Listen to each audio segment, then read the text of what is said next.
Salut, c'est Shaman de Ludovox, bienvenue dans ce Ludochrono. Aujourd'hui, je vais vous parler de Tunhell, un jeu pour 2 à 4 joueurs à partir de 8 ans et pour une partie d'environ 30 minutes.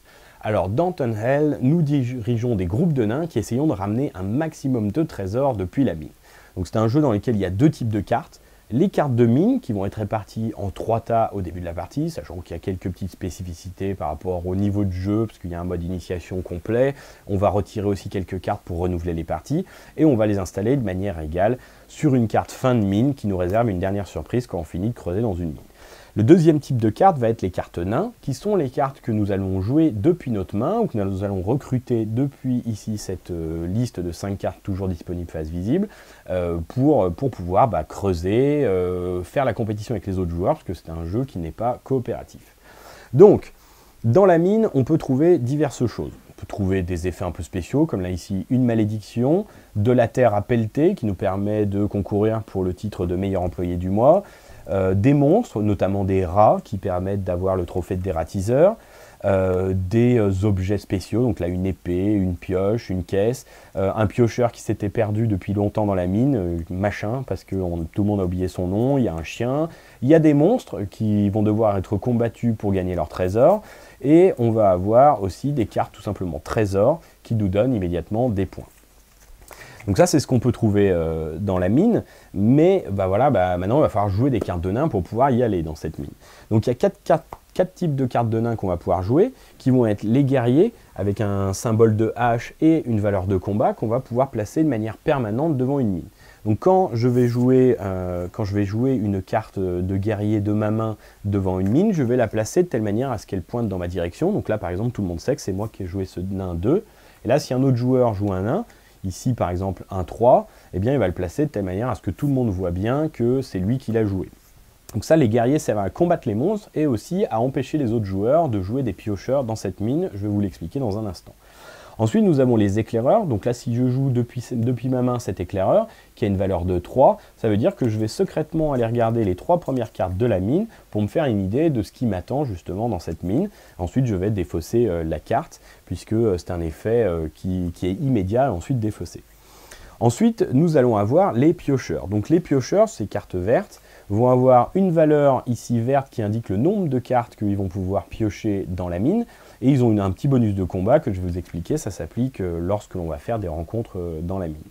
Donc le cœur du principe du jeu va être basé autour de piocheurs, puisqu'on va jouer un piocheur, on va pouvoir donc révéler un certain nombre de cartes, et on va pouvoir s'attribuer ce qu'on va trouver dans la mine, on va pouvoir combattre et subir les effets aussi, parfois des effets négatifs. Donc une règle de base, c'est que le piocheur ne peut être placé que sur une mine sur laquelle notre force de combat en termes de guerrier est au moins égale au joueur qui a le plus de combat sinon. Donc là par exemple ici, j'ai 2 en force de combat, je ne peux pas poser de piocheur puisqu'il y a un autre joueur qui a une valeur de 3. Par contre ce joueur-là peut librement envoyer des piocheurs pour aller dans la mine.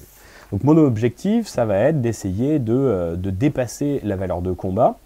Et pour ça, j'ai plusieurs techniques. Soit je surenchéris, soit je vais avoir aussi le dernier type de carte qui est disponible dans le jeu, qui est le dynamiteur, que je vais pouvoir jouer sur une mine. C'est un effet immédiat et qui va faire fuir tous les guerriers donc, de cette mine. Donc là, voilà, là, je viens de faire fuir même mon guerrier, malheureusement, mais j'ai fait fuir un guerrier assez fort qui avait une valeur de 3 de mon adversaire.